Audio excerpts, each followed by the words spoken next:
ভাইয়েরা আমার, আমাদের সমাজে দেখবেন সবে মেরাজ আসলে পরে বিশেষ করে আমার মা বোনরা সবাই একটা পেরেশানির মধ্যে চলে আসে। আমার কাছেই প্রায় 2-3 যাবৎ আগের থেকেই খালি ফোন দিতেছি, হুজুর সবে মেরাজ কবে, নামাজ কবে, রোজা কবে। আসলে প্রকৃতপক্ষে এইভাবে নির্ধারিত কইরা কেউ যদি এত গুরুত্ব দিয়া ইবাদতটা করে যে সবে মেরাজের রোজা রাখা, নামাজ পড়া, এটা ইসলাম সমর্থন করে না। গুরুত্ব যদি এইভাবে দেয় যে সবে মেরাজ আসবে কবে, আমার রোজা রাখতে হবে, আমার নামাজ পড়তে হবে, তাইলে এটা ফরজের হুকুম এসে যায়। নফল রোজা হিসাবে আপনি সব সময় রোজা রাখতে পারেন, নফল নামাজ হিসাবে প্রতি রাত্রে প্রতিদিনে পড়তে পারেন, কিন্তু কেউ যদি এটাকে গুরুত্ব বেশি দেয় তাহলে ফরজের হুকুম এসে গেলে তাইলে এটা হয়ে যায় পাপের কাজ। কিসের কাজ?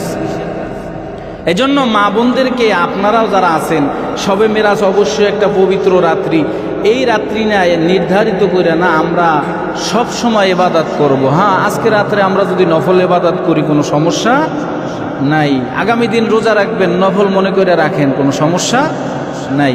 তাহলে আজকে রাত্রে, আজকে দিনটা যাইতেছে 27শে রজব, এই আজকের দিন যে রাত্র আসবে এই রাত্রে আল্লাহ তাআলা তার হাবিবকে মেরাজ গমন করাইছে। কিন্তু আশ্চর্যের বিষয় হইল আল্লাহর রাসূল জিজ্ঞাসা করতেছে আল্লাহকে, আল্লাহ জিজ্ঞায়, নবী আপনি যে আমার বাড়িতে আসছেন আমার সাথে দেখা করার জন্য, আমার জন্য কি নিয়ে আসছেন?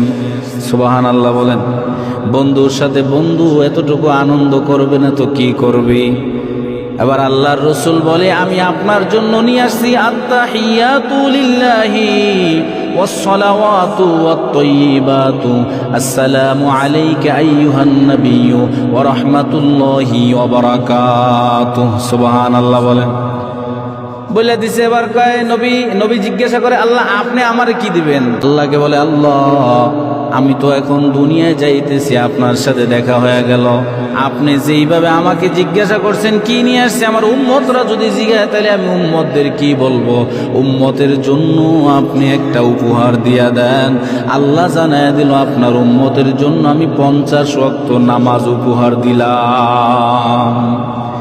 সুবহানাল্লাহ তো বলছেন, 50 ওয়াক্ত নামাজ যদি নবী নিয়েই আসতো তাহলে এখন 5 ওয়াক্ত তাই পড়েন না, 50 ওয়াক্ত নামাজ পড়তেন দৈনিক কোন সময়? দেখেন আমার নবী কেমন রহমত। নবী খুশিতে 50 ওয়াক্ত নামাজ নিয়ে রওনা দিয়েছেন। এদিকে হযরতে মুসা কালিমুল্লাহর সঙ্গে দেখা হয়ে গেল। মুসা কালিমুল্লাহ জিজ্ঞাসা করে, বন্ধু আপনি যে যাইতেছেন আল্লাহ কি উপহার দিয়েছে? কয়, আমারে আমার উম্মতের জন্য আল্লাহ 50 ওয়াক্ত নামাজ দিছি।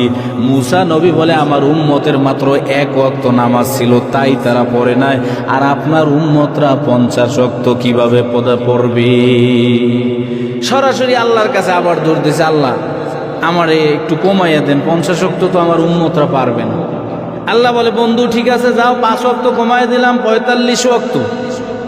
আবার রওনা দিয়েছে। মুসা কালিমুল্লাহ বলে 45 ওয়াক্ত পড়তে পারবে না, আবার গেছে, আবার বলে 5 ওয়াক্ত কমাইলাম। এইভাবে করে আপনার আমার নবী 9 বার আল্লাহর কাছে গেছি। প্রকৃতপক্ষে এটা একটা প্রেম, একটা ভালোবাসা। আল্লাহ বলে, বন্ধু আপনি যে বিদায় নিয়ে যাইতেছেন এটা আমার মন মানে না, এজন্য আমি 50 ওয়াক্ত দিয়া দিছি, আর মুসার জেহেনের মধ্যে আমি এটা ঢুকাইয়া দিছি যাতে করে বন্ধু আপনি বারবার আসেন আর বারবার আপনার সাথে দেখা হয়। এবার মুসা নবীর কাছে আবার যাইতেছে, কয় ওয়াক্ত আছে এখন? কয় 5 ওয়াক্ত। কয় এই 5 ওয়াক্তও পড়তে পারবে না। আপনার আমার নবী কেমন রহমত। আবার আল্লাহর কাছে রওনা দিয়েছে। কিছু দূর যাওয়ার পর আবার মনে হইল যে আমাকে আল্লাহ ধারাবাহিকভাবে 5 ওয়াক্ত করে কমাইতে কমাইতে 5 ওয়াক্তে আসলাম। এবার যাওয়ার পরে আল্লাহ যদি কয় যাও আরো 5 কমাইয়া দিলাম, তাইলে তো আমার উম্মতের জন্য আমি কিছুই নিয়ে যাইতে পারবো না। এবার নবী আর আল্লাহর কাছে যায় নাই, ওই 5 ওয়াক্ত নামাজ নিয়েই আপনার আমার কাছে 5 ওয়াক্ত নামাজ আল্লাহর পক্ষ থেকে উপহার দিয়া দিয়েছেন। এবার আল্লাহর রাসূল বলেন, আমি নবী তো মেরাজ করেছি, মেরাজ গিয়া আল্লাহকে দেখেছি, কিন্তু আমার কোন উম্মত যদি 5 ওয়াক্ত নামাজ আদায় করে তো 5 ওয়াক্ত নামাজের মধ্যে আমার উম্মতের সঙ্গে মেরাজ হয়ে যাবে আল্লাহর সঙ্গে। সুবহানাল্লাহ। রাসূল বলেন ক্বালা রাসূলুল্লাহ সাল্লাল্লাহু আলাইহি ওয়াসাল্লাম আস-সালাতু মি'রাজুল মুমিনিন, মুমিনদের মেরাজ হলো নামাজের মাধ্যমে। এজন্যই তো আল্লাহর রাসূল বলে যে তোমরা কি নামাজ যখন পড়ো আনতা আবুদুল্লাহ কান্নাকা তারা ফাইল্লাম তাকুন তারাহু ফাইন্নাহু ইয়ারাক। হযরত আলী রাদিয়াল্লাহু তাআলা আনহুকে জিজ্ঞাসা করা হইল যে আলী, আপনি যে নামাজ পড়েন যে রবের, ওই রব কি দেখেছেন? হযরত আলী উত্তর দিছে, আমি ওই রবের ইবাদত করি না যেই রবকে আমি ইবাদতে দেখি না। সুবহানাল্লাহ। এজন্য বলে তোমরা যখন নামাজ পড়বা তখন তোমরা নামাজে আল্লাহকে দেখতেছো এই নিয়তে দাঁড়াও।